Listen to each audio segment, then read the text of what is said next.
Hello, and welcome to Breast Cancer Conversations, a podcast brought to you by survivingbreastcancer.org. I'm Laura Carfing, breast cancer survivor and founder of survivingbreastcancer.org, a nonprofit organization providing community, education, and resources to empower those diagnosed with breast cancer and their caregivers from day one and beyond. Hello and welcome. If you are new or a recent listener, a first-time listener to Breast Cancer Conversations, I want to welcome you. I'm so glad you're here despite the circumstances of breast cancer and all, which is probably why you're listening to this podcast. And I just wanted to introduce myself, welcome you, and I look forward to connecting with you through a variety of our programs and services that we offer through survivingbreastcancer.org. If you head on over to survivingbreastcancer.org/events, you will see all of our free weekly programming and services that are available to you. So I hope we can connect on either a Thursday Night Thrivers call, an expressive writing session, some movement classes, yoga, our breast cancer book club, where we read books that have nothing to do with breast cancer. So again, so many ways to engage. I am so excited today for our podcast, Breast Cancer Conversations. We are talking with Dr. David Bullis, who is not new to Breast Cancer Conversations. It's been a couple of years, I want to say pre-pandemic, but yes, you joined us for one of our very first in-person podcast recordings, which was wonderful. And you were sharing all of the amazing insights that you have with helping those who've been diagnosed with cancer kind of navigate, the diagnosis and life after cancer and coping with such a heavy and traumatic, life-changing event. So it's great to have you back on the show. Thank you for joining us. Yeah, so great to be back. Excellent. And, I will just turn things over to you if you want to do a quick introduction about maybe like your background, your role, what you're doing now. Sure. Yeah. So my main role, I am the director of behavioral medicine at the Mass General Cancer Center in Newton Wellesley Hospital, which is one of the satellites of the main Mass General program downtown in Boston. But I also have a private practice that I run and where I see just patients in general. And then I also more recently am the author of the book, How to Get a Grip, which is coping strategies in complicated times. And it is a book that sort of really, I guess if there was such a thing as my top 20 or whatever, coping strategies that are really kind of geared at helping people have practical strategies. And I think one of the things that my clients tell me the most is like the strategies are really practical. This is not about like you didn't make the third grade kickball team and how tough that was, but this is really much more about like in this moment when you're having this situation, here's some things you can do. And I think and I think that's what's really useful is that people do well when they have the tools. And so this is a book sort of tools that I have found useful over the career, my career. Yeah. And is it for like all types of coping strategies, or is it really geared towards like the patient and the person with cancer, or is it more broad in terms of just coping in general with the stresses that life throws at us? It's general. And I think part of it is that cancer is a great example, not but great. And it's a really clear example of the core issue around stress for most people is just that loss of control. When you first hear about the cancer diagnosis, it's just, people's world turns upside down. There's so much to learn. There's so much to know. There's this whole language, this medical language that you have to learn. And that just feels very out of control. And I think cancer is the perfect example of that. But of course, it would be true, if you had a head injury or you had a stroke or you lost your job or there was a kind of conflict that you're in the middle of, geographic or whatever conflict. So I think the goal, the strategies are much broader. But it's absolutely, I use all of these all the time in my work at the Cancer Center for sure. Yeah. So it sounds like a lot of like your personal lived experience in your practice has informed a lot of these techniques that are coming forth in your book. Exactly. Yeah. Yeah. These are tried and true techniques over the 30 years that I've been doing this work. So yeah. Awesome. Well, I can't wait to dive into that. But out of curiosity, like what role does control play in all of this? Why do we as humans feel that we need to have some level of control and agency in the middle of, a stressful or crisis or traumatic experience? Well, I think in general, it's the thing that grounds us, right? Like it turns out that, it's not how people are coping. Turns out not to be so much whether it's in the breast or the colon or some other body part, or whether there's some other organ system or some other situation going on at all. And it also turns out not to be so much whether, like, sorry, in cancer situation, whether it's stage 1, 2, 3, or 4. It's really this idea of if I if I focus on the things I have control over, I feel I can manage it, even if it's hard, right? Like people who do really hard things, but they're really good at it. That's when you're kind of like in the zone, and that's that perfect feeling. Like time just flies by. I don't even think about it. But something that could be simple, like I just have to get to the store on time. And then there's traffic. It's like, oh my God, like why can't I do this? This is so frustrating. And it's like going to the store is not technically all that difficult, but that loss of control. And when I say loss of control, I don't mean that people are freaking out, right? Like I just mean that sense of like, I have some agency. Exactly. I think that's sort of the best way to think about it. That's happened to me. I've left work in like a good mood. I had a great day. I get stuck in traffic. I walk in the door like angry and frustrated. Now I have to cook dinner, and like I had a good day. And so no, exactly. In that like 35-minute commute, you know? Right. And that's a great example of like, it doesn't have to be earth shattering. It really gets at that idea that, and I think that's sort of where the premise of the book is also around. It's just like, it can be lots of little things as well, right? Like there can be a massive thing like, oh my God, I just got diagnosed with cancer, or it can be a lot of individual injuries and losses that can really mount up.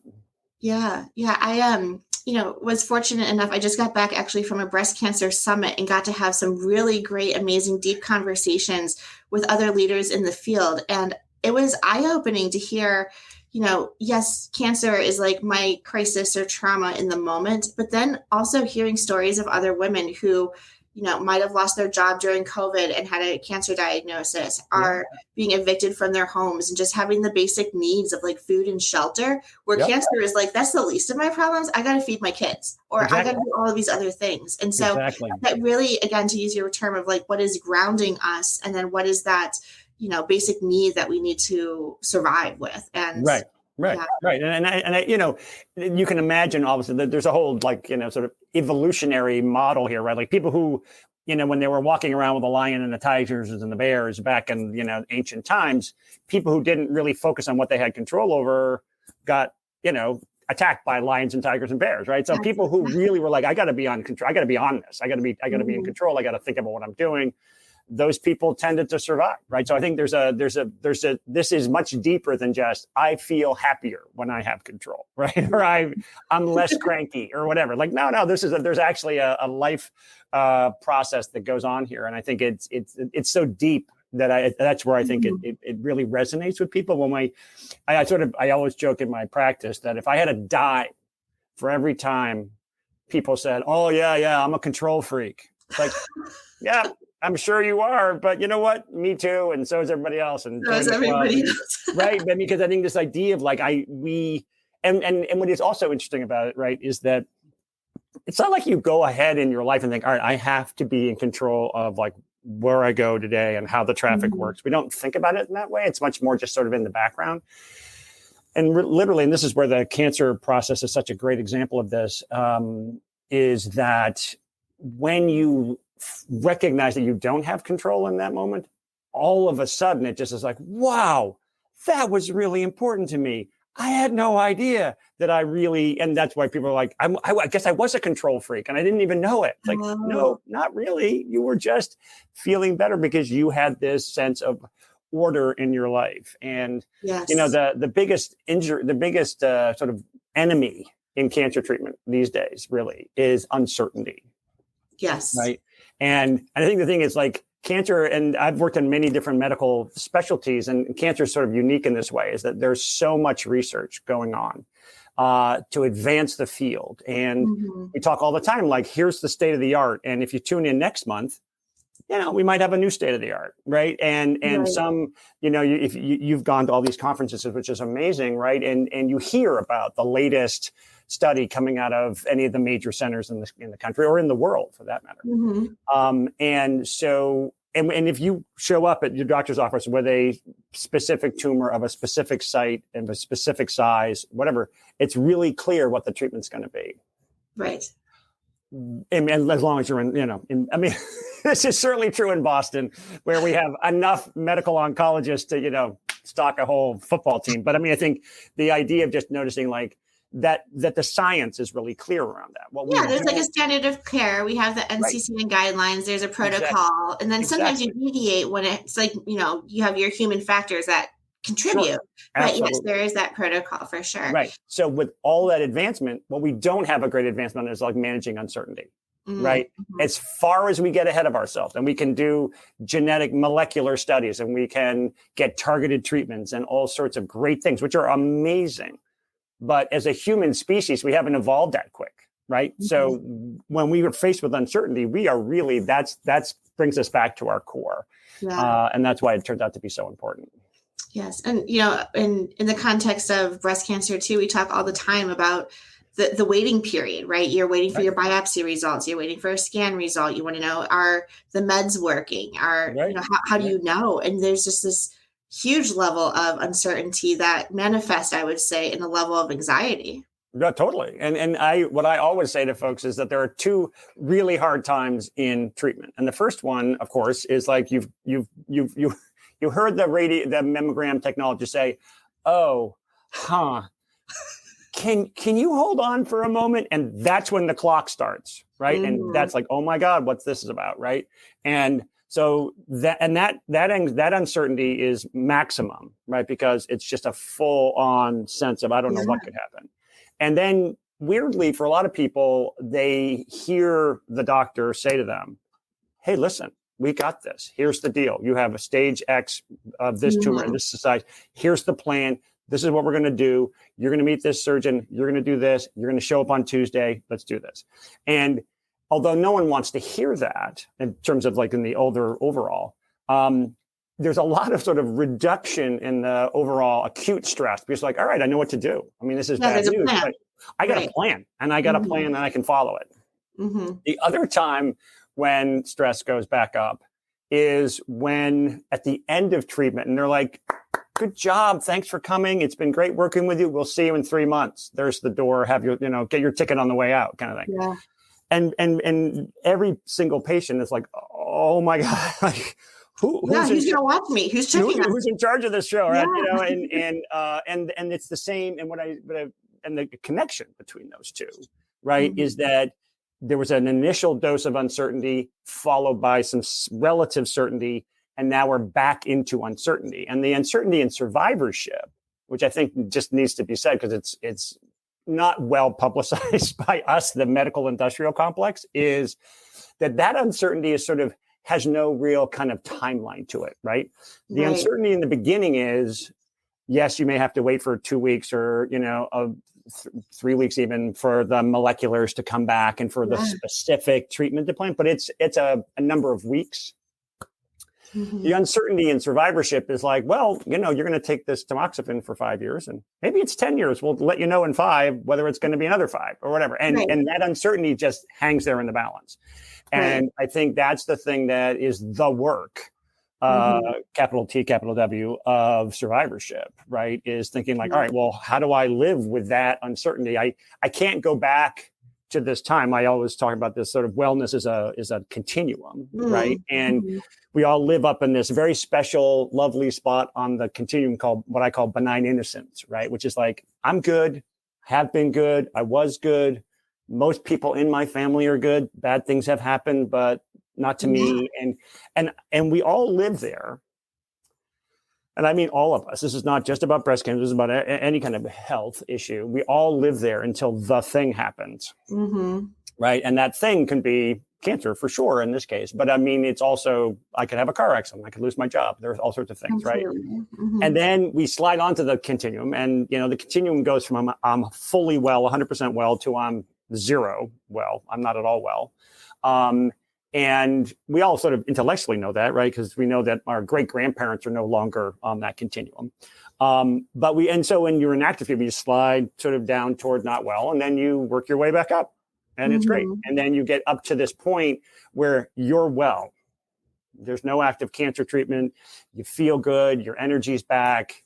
And then you realize you're sort of leaning against the fence on the other side of which is benign innocence, and you can't get back there, right? Because, and that was something that came up in our talk the other day around just like this idea of like, there's a little bit of a loss there.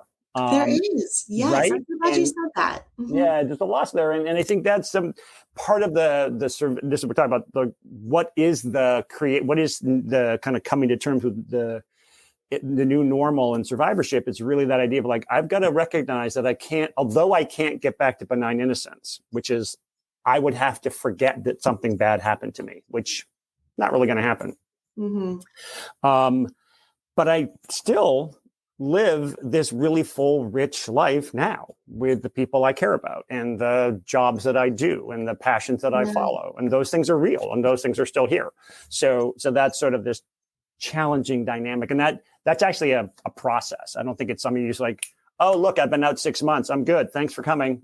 Absolutely. And right. We have a lot of people in our community too, who are living with metastatic disease. Right. And so more and more, but they're living longer too, right? It's no longer this like 22% statistic that you're going to make it to 2 years. Like I have friends now who are making it to 5, or the unicorns who are up to 10 and 13 years. Right. And so it's like, what does survivorship look like when you're living with a terminal illness? Right. But then that coping strategy around living 3 months or 6 months for the scans, different lines of treatment, anxiety and uncertainty around, well, if this treatment stops working, what's the next line that's available to me? So I think your model actually is applicable to both early and late stage, as well as, the car accident or the divorce or other things that are happening. Exactly. Well, and that's why it's sort of designed that way, because and these are why like the techniques that didn't work didn't make the book. But I mean, I think it's really that idea, right, is that we can't live 6 months ahead of ourselves, right? And that's true for all of us, all of us humans. But it is true that that's what. And again, I say this all the time: is that we, the medical industrial complex, are very guilty of saying you should take this treatment because your evidence, life without disease statistic is better if you do it this way or that way. So, but we're drawing your attention to 5 years, right? We're drawing your attention to 10 years or whatever. Mm-hmm. So it's inevitable that then people think, well, what is my life going to be like in 3 years? And then we say, stay in the moment. Oh, by the way, don't forget, we're doing this for 5 years. It's like, how do you, wait, what are you talking about? Like, how do I square those two? What happens like year 4, month 11, right? Yeah, exactly, exactly. Yeah, no, wonderful. Yeah. And so, in your book too, you also talk about kind of like these 4 pillars of, ourselves, right? You have like the spirituality, you have the emotional, the cognitive, and the physical. Can you unpack that a little bit for us? Yeah, so I think it's really important, and this is especially important around medical health issues. But basically, I think of it as this one pillar, right? And the bottom of the pillar is our physical body. The next pillar up is our thinking. And this is why I talk about mental wellness in this case. It's really much more about how we think cognitively, our intellect, what we know and understand, that sort of thing. And then the emotional is what we would expect, the happy, sad, anxious, depressed stuff. And then spirituality sort of hovers at the top, mostly because it's a very important part for many people. But I don't necessarily want people to define that as only like, I got to be religious or I got to be, like I have to have a spiritual path, like I'm a yogi or whatever. It's more just this sort of sense of larger connection. And the reason why I align them like a pillar is that the physical bodies at the bottom is because literally that is the most important part of all of us. Like if our bodies stop working, what we think about it, what we feel about it's kind of a moot point. Right. And we know that even in simple ways, like I have a cold and I just cannot have the bandwidth to talk to you about whatever. Right. Like I can't pay attention to this thing or that thing. So, I mean, it goes without saying, I guess, that when people are going through active treatment, chemo, radiation, surgery, that sort of thing, the way they think is altered. The ability, this is chemo brain, to be sure. This is just not having the bandwidth mentally and to sort of process what's happening, and which actually in some ways is sort of protective, right? Like you just can't think about all you can just do is I just got to show up on Tuesday because I can't go any farther than that. But there's a physical basis for that, rather than you just don't have the pluck you need, or if you just tried harder, you'd be nope, sorry, that's just literally a physical reality. Yeah, not And happening. right, no, exactly. And we talk about all the time around people in their teaching sessions around the chemo, for example, will be told about fatigue, and it really doesn't do it justice, right? Like I describe it, it's more like drained, right? Like you can sit on the couch and you look at your arm, you think, that's my arm. I wonder who's going to come move it, because it can't be me. It won't be me. It's just, I'm not going to happen. I don't know how that's going to move to another spot, but it won't be because of me. Yes. And that sense of drained is just different than what people expect. And that just, I think we have to sort of recognize, like, that's a real physical issue. And even certainly in the first, month or 2 or 3 even, and after treatment ends, there's still a lot of recovery going on. And people often will think, well, I'm done with treatment, so why can't I just be normal? Like, what's up with that? I just feel better and bounce right back to almost I'm not, on your continuum. They told me I was done, so why am I not done? And it's like, well, because your body is still recovering. It's still building these new healthy cells. It's getting rid of old dead cells that it doesn't need anymore. And that's at a microscopic level that's inside our bodies. Mm-hmm. So just recognizing that that's a reality, I think helps also understand, like, oh, it's not about how hard I try sometimes, right? I should try for sure. But my body is in this kind of recovery process that has a biological timeline that is not of our choosing. It's like, kind of like watching our hair grow. Like, it grows, but I cannot like push harder to make my hair grow. Like that would be a real exercise in futility. I mean, I'm not saying you shouldn't try just for exercise, but I mean, but we talk about that too, like even in the breast cancer setting too, that like language matters. And there's some women and men who, love the word, like, I'm a fighter, I'm fighting as hard as I can, I'm going to get through this. But then let's say you don't, or have a recurrence or progression, that doesn't mean you didn't quote unquote fight hard enough. Right. So like, exactly. I think that effort and how we assign the value of language to the emotional outcome that we're experiencing is really 100%, 100 could not agree more. Right. And so that's this idea, right? Recognizing like so that's our physical thing. And then I sort of like, if you can imagine this column, if the physical base of the column is wobbly, then everything on top of it is wobbly. Right. And so wobbly is a technical term, by the way. Feel free to use it, but it's a very technical term. See it in all the papers. Yeah, exactly. So that notion, though, is as recognized, like, okay, so if that's wobbly, then one of the first steps I think about is how do I manage my physical body to get it as least wobbly, another very highly skilled technical term, as possible. And that has there's a whole, and you guys at Surviving Breast Cancer do a great job of providing these kind of like thoughts and resources around diet, exercise, rest, those things. And it turns out that those have they're good, you kind of your overall health, right? But it's also like they actually fundamentally underpin how we think and feel and our ability to access spiritual or processes, right? So I think there's some reason to recognize, like, okay, that's a good starting place.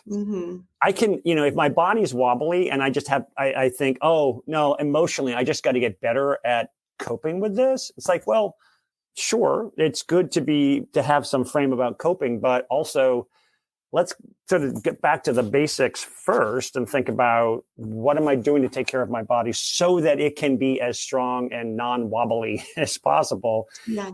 And that is going to set me up then for the next layer up mentally, for me to learn the things that I can learn, for me to take in the information that's helpful for me to, set expectations that are realistic. Those are all mental cognitive processes. And if the physical body is stable and the mental thinking is clear, then emotionally we're much more likely to feel grounded and emotionally safe and in good control of our lives, which then allows the spirituality to sort of have that be more of an accessible kind of functional part of our lives as well. So that's why I frame it in this pillar idea, is that not only does it sort of, I think in my experience, sort of accurately reflect what the actual process is like. And I worked in, brain rehab, and it was same when we talked about people with traumatic brain injuries, when we talked about people who've had strokes or who are recovering from Parkinson's flare-ups or something, right? There's all sorts of these ways in which if we sort of just like, but you're done with cancer. So I don't know why you're worried about that. I mean, like, what's up with that? It's like, well, actually I am done with the treatment part. Right. But physiologically, there's still things going on in my body. And that's the part also where people are in survivorship and they have this sort of sense, they're told by the doctors, all you got to do is just take this one pill. You're good. It's just one pill. That's it. No big deal. No worries. You're like, well, every single morning I'm on that pill, right? And I'm like, oh my God, it's a reminder, like every single morning. Right. And it's not a pill. It's not like you're not taking a Tic Tac, right? You're not taking a Jelly Belly or like this is the thing, right? It has a actual hormonal impact on your body, and the hormonal shift is really important for preventing cancer. But also that's not a like thing separate from how I feel about like my body, how my body works, how I think, how I feel. Like, so recognizing like, yes, I am taking every day. I have this reminder that I am beating cancer and I'm preventing it. Right. But it has an effect. And so I just want to make sure I recognize that, because that's not that I would say I don't want it, but more like then I should just recognize that that's a real thing. Absolutely. And some of the side effects too, right? You have like the joint pain, the fatigue, the weight, like there's all sorts of other physical, if you think about your pillar again, exactly, it goes back down to, the physical body. But then emotionally, that you're doing something really healthy for yourself to prevent the recurrence. So, right. And then what you just said is so important, because those other things are physiological realities that you then have to incorporate into your sense of what do I have control over and how am I managing my life overall? And, like weight gain or other things, or the joint aches and pains, like those are things that may have other implications for you, right? Like I just don't feel as robust as I did before. I want to, and I'm, and as we help, the more and more folks of younger ages are, confronting these things, because we're getting better and better at detecting. Yes. We, the medical industrial complex, that it really is an important thing to notice. Like those do have big impacts on coping and what survivorship feels like. And to recognize that those are physical. They're not just about like, oh, listen, you really should have more discipline about your eating. That's why. It's like, no, actually not. I mean, sure, we should all have that, but the hormonal shifts are a real deal. And I think that's partly to validate that and to recognize that's something that I'm kind of swimming upstream on, but it's worth it, but it's still, I'm swimming upstream on it. And that has a physiological basis and nothing to do with, how much or your sort of psychological portrait, your psychological insight or any of that.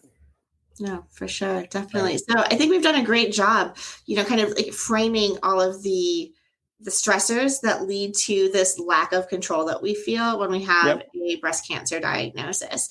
I want to switch gears a little bit and ask you, what are some of the tools then in this toolkit or in this box that you've seen to actually help manage the coping? And actually, I feel like there should be like a sequel to this, because you also mentioned there were things that don't work. And I'm like super curious, like what can you stop doing? You'll have to have me back. I want to leave people wanting more. Exactly.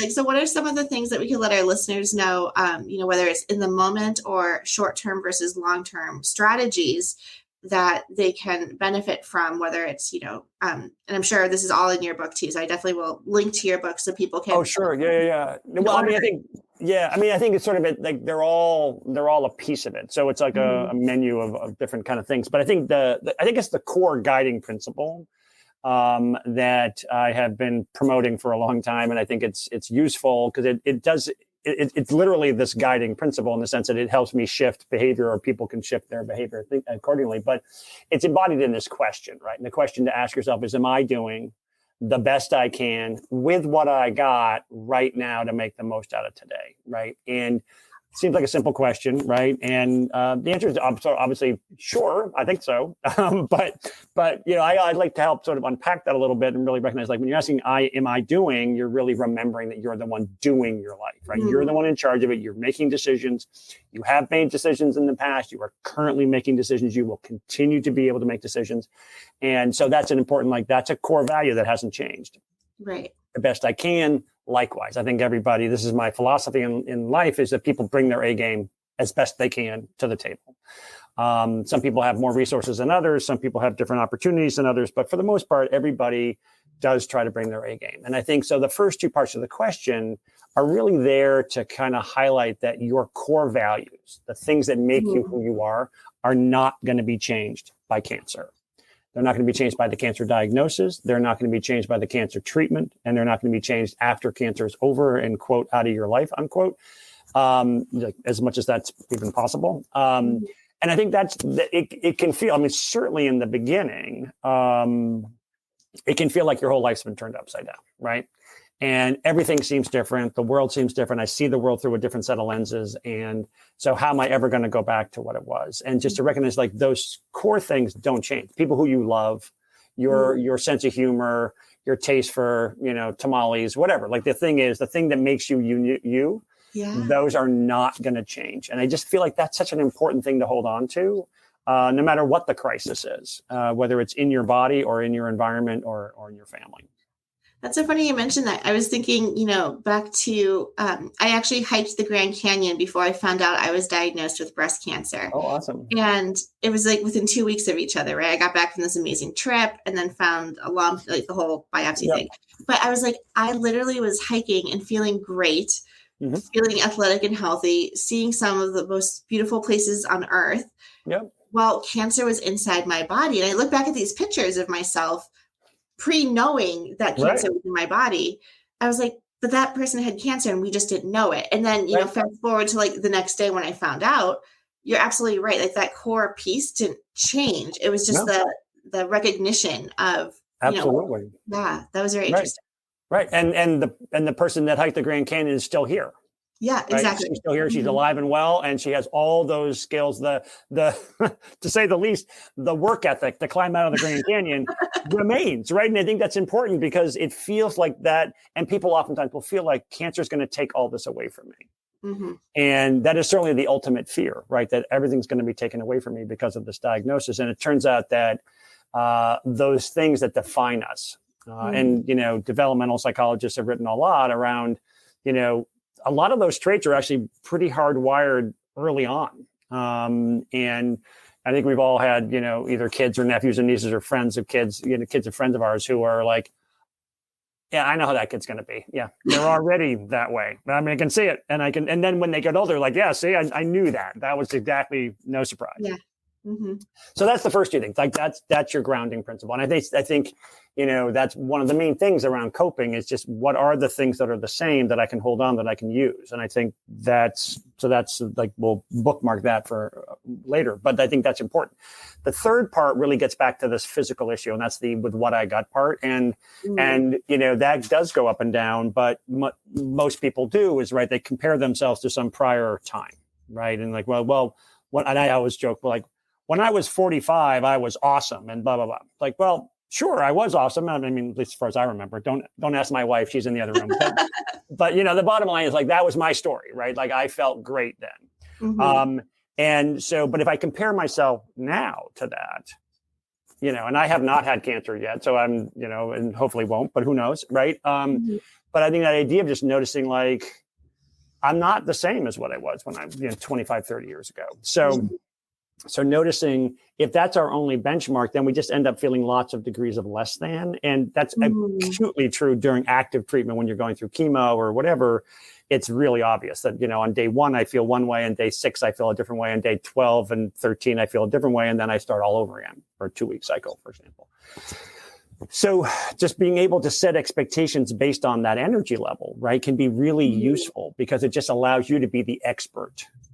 You have a great medical team, people who are in active treatment, people who have follow-ups, right? Like the medical people are, often top notch, but they can't know better than you what it's like to be inside your body. People who love you more than anything else on the planet can't know what it's like to be inside your body, right? And that expertise, I think, is important because it's like, I got to validate that. I got to recognize that is my truth rather than, no, I know, but I used to.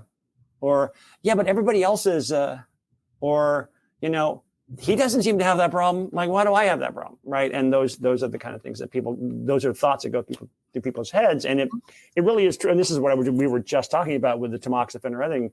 It does actually affect your energy level. It does actually affect how your body feels. So beginning to sort of shift, that's probably one of the biggest shifts of coping, is saying, instead of setting my expectations based on what my colleagues, family, friends need, I'm going to, for this part of this process, I'm going to really shift and think, all right, well, how much energy do I have today?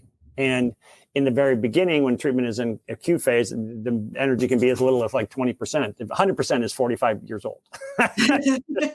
Just saying for the record, right? I mean, pick an age, doesn't matter, but whatever that age was, right? Yeah. And so if that's 100% and 0 is I'm completely unable to do anything, that we vary between those. And so, in survivorship, when you've been a year in, say, you may be up in the 80, 90%, 100, close to 100% most of the time. But it's not it's not a given the way it was before, right? It's not just an absolute, or it's not just an expectation that I'll have that. Nice. And so that allows you to really set your expectations accordingly. And then the last part is the time frame of right now. And again, what is normal and common for people to do is to think back and think, oh God, like I wish I could go back to that time when I was just about to get into the Grand Canyon. I was so excited. I didn't have, quote, cancer then. Yeah. I was healthy and well. I wish I could go back to that time. And right. Or people go back and think, oh, why did I ever drink that diet soda when I was in high school? That was such a stupid move. That's why I must have had cancer. And of course it's not, but it's tempting to think where's the smoking gun? You're trying to find the answer, right? You're like, how could this happen to me? I need to blame something or not one, but what exactly did I do to deserve this? And you're trying to find something tangible. Right. Because that gives us some sense of control. Right. Back to the control. Yes, exactly. It all circles back to that. Because and it's that idea of like, if I could figure out what went wrong then, I can have better sense of protecting myself from it. Now I will never, ever again eat, soda or whatever. And so it's that process. It turns out that of course, the vast majority of cancers, I'm not sure the exact percentage, but the vast majority are random. Randomly, right? So there's not that, but that's not a very satisfying answer for us humans. We like to have certainty. And then the other time frame people go to, obviously, and this is again partly the provider's input is important in this, is that's the future. Like, well, what's going to happen in 6 weeks? And when I get the next mammogram, or I get the next scan, or I get the next blood test, or something else happens. And the past and the future have one thing in common, obviously, and that's zero control. We can't change either one.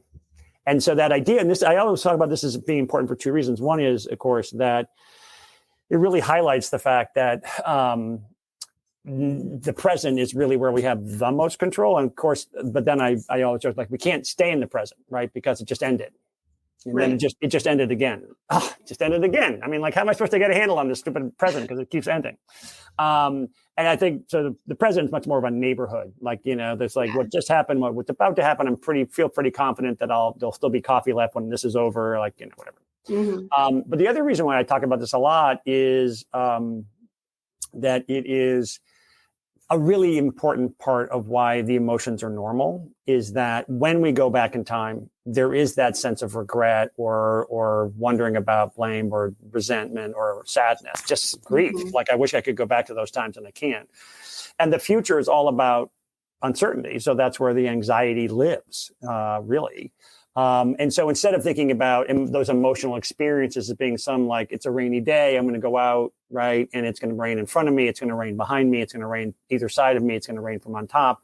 I'm just surrounded by it. When in fact, it really, in my mind, and this is my perspective, there are other perspectives, but my perspective is that if we think more about the emotions as being a signal that our thoughts have floated too far off to the past or the future, and it gives us a little bit more control about how we respond to those emotions. So if I'm getting anxious, that's not a sign of my being mentally incapable. It's more like that's a signal from my brain that I'm getting too far ahead of myself. I got to bring myself back to something that's within my reach, right? Okay.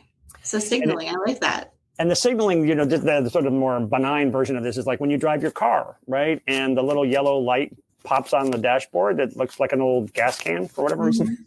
I don't know why people still use that iconographic, but that's what it is. And so if you see that little yellow light come on, it doesn't mean your car's going to stop and then you're kind of out of luck. It's like, oh, I should pay attention to that.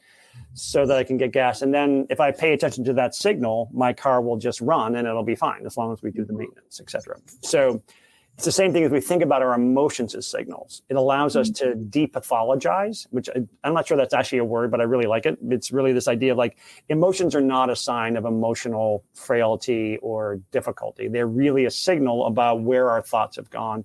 And then we can think about bringing ourselves back to a time which is more closer within reach, that we don't feel so vulnerable. We don't feel we have lost that sense of control. So that's why I think about that guiding principle, because 99% of the time when you ask yourself, am I doing the best I can with what I got right now? Meaning, yes, I'm still in charge of me and I still have all my core values, but I got to be a little bit compassionate with myself about my energy level.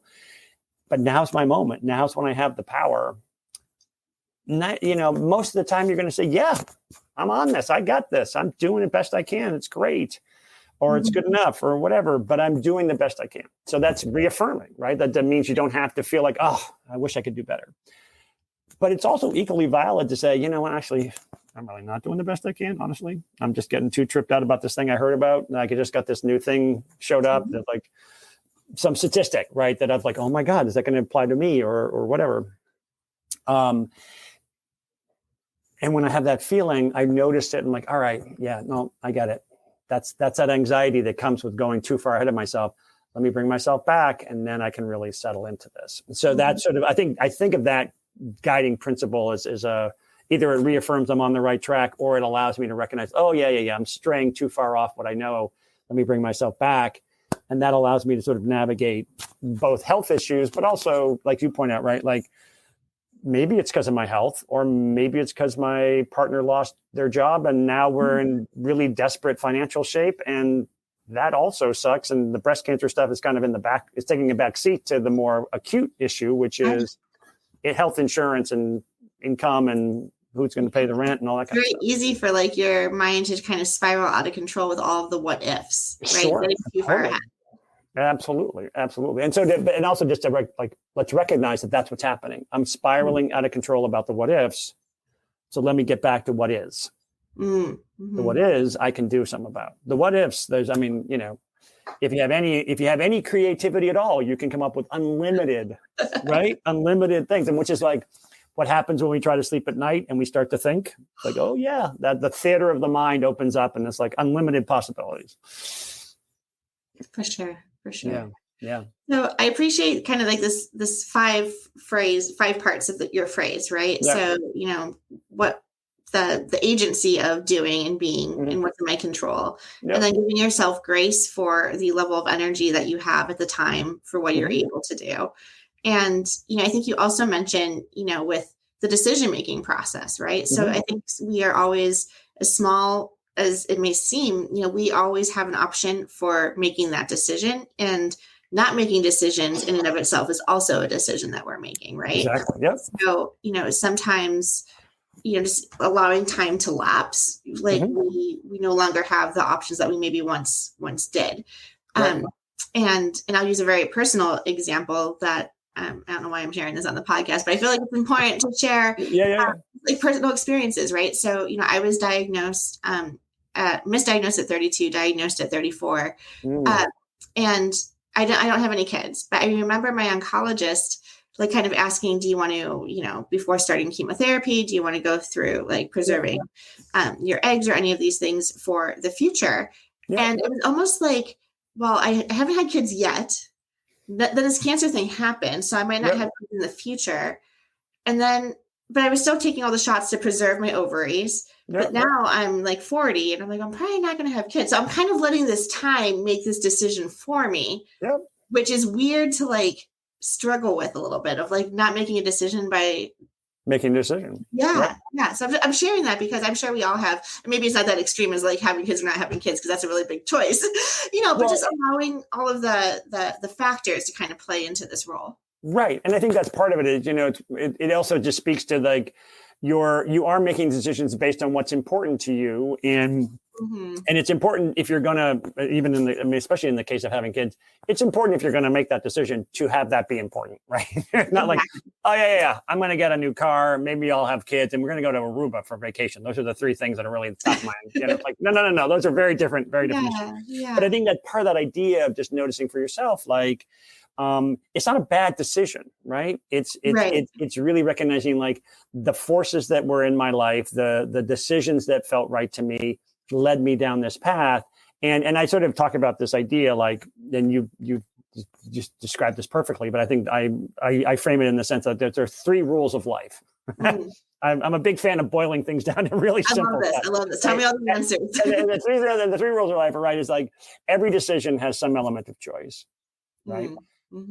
Every choice has positive and negative consequences. And as you just pointed out, the third element is like, there is no such thing as not making a choice. And I share this with a lot of people and they're like, oh my God, that's so fatalistic. Like, why would you say that? And it's like, well, part of it actually is that one, I think it's true, but two is that it's a little bit of, it's a way of what I call sort of, again, my awkward language, regret management or regret reduction, right? Which is to say, at the time I made this decision, I weighed out the pros and cons. Yep. And I tilted in this one direction. And that's why I made that decision. And so now later, if I may have moments like, oh, I really wish I'd maybe done the other thing. It's like, Bob, but you know what? Actually, if I go back and think about it, like I did actually weigh out those decisions. It wasn't like a capricious, like, oh, yeah, no, I'm not going to do that today. Maybe I'll do it tomorrow or whatever. But like, I really, really thought it out. And that's important for regret management about the past, but it's also about like, making sure like regret prevention for living toward the future, because the same three rules apply to the present as they did to the past, and they will to the future. And that is to say, today, am I making decisions now that I would prefer, that I think are based on good reasoning and that I'm making the best choice? I may find out in 6 months that this was bananas. Totally bonkers, bad idea. Oh my God, what a stupid move. But as of today, what I know, this is this decision that's leading me that way. And I think that allows us to sort of sit with our decisions in a way that's not like based on ultimate outcomes, because of course we can't know ultimate outcomes. And so, like people just have that experience all the time, right? And it's not just about cancer, but it's also about like, I should not have been on that train, when this thing happened, or if I only had not gone to that place, this other thing, I wouldn't have had to see this thing or whatever. And so, but it's telling me like, oh my God, why did I make that decision? And it's like, well, based on these three rules, I can just recognize like I made the best decision I could at the time. I didn't know that this was an option or this was a consequence. Absolutely. And I think that's important, right? Yeah. I love that you actually like titled what I was going through, this regret management. I've never heard of that phrase, but I'm going to start using it because as I was saying, I wasn't saying, yes, I'm going to have kids, but what I was doing was providing the option for later on if I wanted to make that choice later on. So I wouldn't have that regret had I not done something. Oh my God, light bulb moment right here for everyone. So thank you, Dr. Bullis. Woo! Yeah. No, so such helpful tools to kind of like reframe how we're experiencing the present. Right. And a similar sort of knock on for that one, which I think is useful. I mean, these are just some of the examples that are in the book, but it is like, is the idea of perspective taking in this way and thinking about like, let's just pretend this is a sort of a mental experiment. Let's pretend you're at your 100th birthday, right? You're sitting there in your rocking chair, rocking back and forth, surrounded by all your loved ones, right? And your friends, right? It's a great party, live band, the whole thing. It's awesome, right? And one of the younger generation says to you, so, tell me about your life. It's awesome. You made it to 100. Like, what do you think about all the, like how you lived it? Like, what do you like? What do you not like? Right. And you can then sit in this fantasized rocking chair and think about my life. And I can think like, all right, well, like, how did I manage my 40s, my 50s, my 60s? Like there was that time I had cancer and how did I deal with that? There was that time I lost my job and how did I deal with that? Like there was that time I wrote the book and boy, that turned out to be a nightmare, whatever, so like that idea of, and the reason why I use this example, right, is because so often in my career, I've sat with people and they're like, God, if only I hadn't joined the army, if only I hadn't gone here, if only I hadn't done whatever, my life would not have turned out this way. And at some sort of theoretical, philosophical level, that might be true, although we don't know that it would have been better or worse. We just know that it would have been different. And we struggle, right? Because I can't have someone go back in time and be like, all right, yeah, you know what? Now that I know that this is what the deal was, I'm totally not going to drink the Diet Doctor or whatever. Mm-hmm. So I'm not going to do that. So with this experiment with the 100th birthday, what I'm encouraging people to do is to literally like project themselves out into the future. And then literally you can go back in time. You can go back in time to now. And the idea here is, if I don't want to be that curmudgeonly person crankified in my rocking chair when I'm 100, the best way to not have regrets at 100 is to try to live with as few regrets today, right? And I think that's just this really, it sort of allows us to take a step back and think about, I am in the middle of a process. I'm in the middle of my life process. And when we take back and take stock of that and recognize, like, I am going to make decisions today. Like, yes. Will I have that will I have that pastry? I just might. Will I regret it? Probably not. Probably not. But it's like, if I did that every single day, right? Yeah. Then I'm like, there might be times in the future when my doctor looks at me like, dude, you are like so unhealthy. And I'm like, but I had the pastries. I really, it's like, but now you're not so happy with that decision. There was a while where, I would celebrate the weekends. I still celebrate my weekends, but reframing it that every weekend is not considered a vacation. Because otherwise I'm taking 52 vacations a year, having the pastries, drinking the wine, doing all the things that I would do on vacation. Sure, and I'm like, no, I definitely can't live that lifestyle. Right. And but I think that's the idea. Like, so this kind of concept, like the 3 rules of life and the 100th birthday, both allow us to sort of have some perspective on the fact that I do have some control over managing regret going forward. But I really want to bring myself back to making good decisions today. And there's some power to that, but also full disclosure, right? Like, you're not going to nail it every time. There are going to be times when you may like, that really was not a very good idea. I should have, in my life, it's like, I really should have put on that GPS thing instead of saying, no, I know what I'm doing. I know how to go. And I'm like, really? Now I'm stuck in 4 hours of traffic. And these are all benign examples, right? But one of the conversations we were having too is like, whether you're in that,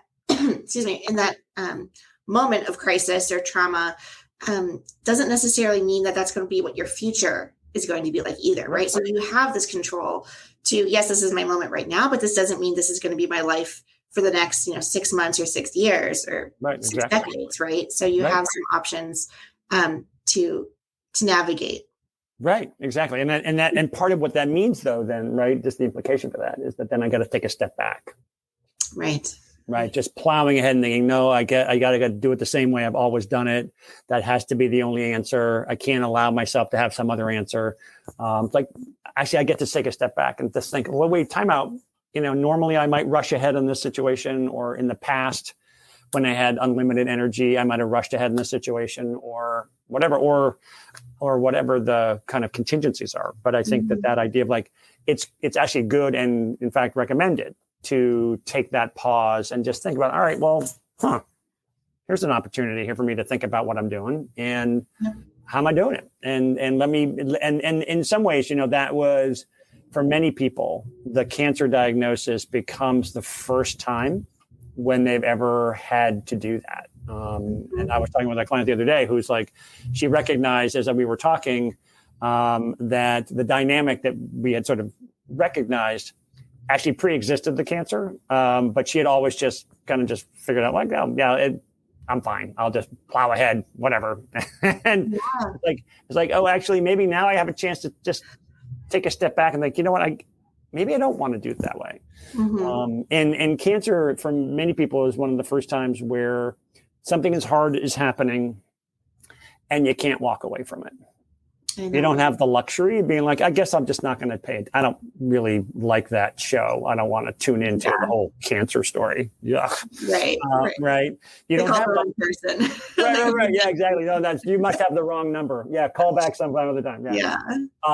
And to recognize like that sense of immediacy and knowing that I can't walk away from it actually allows people and everybody that I work with to talk about, then I get to make different decisions, right? I get to prioritize things in a different way. And in the end, right, sort of now in survivorship, people who are in a year, 2 years, 5 years into survivorship, it can look the same as the old life. Like you could still go back to the Grand Canyon and walk the Grand Canyon and it would still be beautiful and you would still be enjoying it.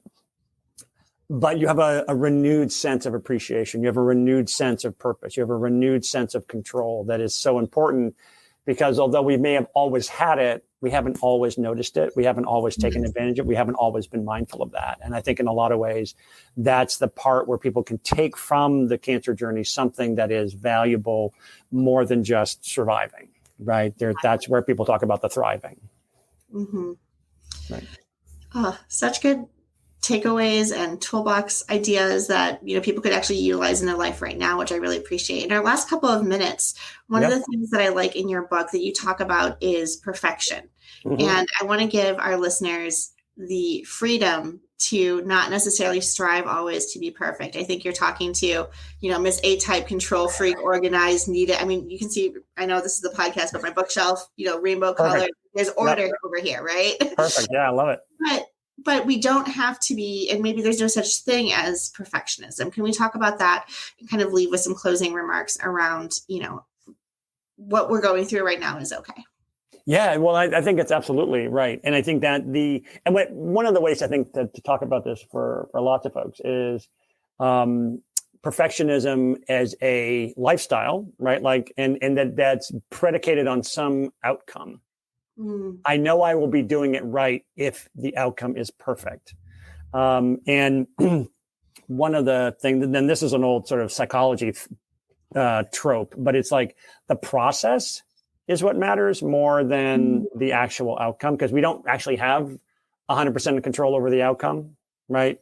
You can be an excellent driver and still stuck in traffic.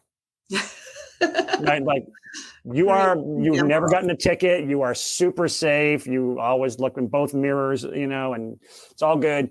Nevertheless, you're still stuck in traffic. And so that notion of, am I bringing my best A game to the table? And this is where that guiding principle really is a way of sort of setting expectations that are based on the effort that I bring to the table and recognizing that sometimes I have a lot of energy and I can bring the full effort. And other times I just don't have the energy. And it's a kind of thing where you went to that conference and that was great. And then but you had to fly home. Right. And so if you had to fly home and then also do another event, like immediately upon arrival, you would have been like, you know what? I'm all set. No, thanks. I mean, as much as important as that is, right? And so this notion of I'm going to bring my A game to the table every day based on what I have to work with. That's where you get to be, quote, perfect. You can be really good at that and you can strive for that. And so an 80%, 90% day looks amazing and actually pretty normal. And you might forget that you actually had to go through this at all. And then there may be other days where you're like, yeah, you know what? I'm at 30%. I've got the flu. I just flew home from, Dallas and It's like, I don't have it in me right now. And that's not because you're not perfect. That's not because you're not able to bring your best effort. It's just that that's what you have to work with. And you just, the other 80% that you don't have is not vanished, right? It's your body was using it to get through TSA and get the taxi, make sure you get all your luggage. Travel days for me are so stressful. I'm like, oh, it's a travel day. Like, just calm down. There's a lot to do. On domestic flights, I show up like 3 hours early. I just need to get there. Like, right, exactly. No, right, exactly. So that's the example of where this. And I use the perfectionism in the book. I use a kind of a sports analogy around people who are thinking about baseball. Like it's sort of really your batting average, right? Like if I have an opportunity to do something and I do it, good for me. Awesome. If I have an opportunity to do something and I miss or it doesn't work out, then that particular event didn't work out and I definitely missed it. But the next day I'm back in the batter's box and I have another opportunity. So, and it's that idea of, and if this is more maybe my male mindset, but like if you read about like batting coaches or any kind of sports coaching person, right? They're always telling people to like focus on the event at the moment, like that. The only pitch you need to worry about is the one that's coming right at you, whether it's softball, baseball, or whatever. And so I think that idea of just noticing for us, like that, we can take a philosophy about that in life as well. Like, here's this opportunity for me to try, and I'm going to try. And that is where your gift is. You always have that ability to get in the box and to give it your best shot, and know that that's what you have. That's what you bring to the table, and you do that every single day. And when it works out, that's awesome. But when it doesn't work out, it doesn't mean that has shifted who you are as a person or what your long-term view is going to be like, or whether you might have success or not success in another future event. So that process, and that's where the guiding principle is so important, because it allows you to be like, you know what, I got 20%, and that means it's streaming services and cup of tea and my fleece blanket, and leave me alone, people. That's what I want today. That's what I need. And that's a good day. That was you taking care of you. That was you. Day. Yeah, exactly. That might be today, actually. Yeah. But like that idea of just noticing for yourself, like that's how you navigate survivorship. That's how you navigate life in general. It was really by having that philosophy that every day I have the chance. And even if I screwed up yesterday royally, today I have a chance to do it differently. And that's my choice. That's what I get to do.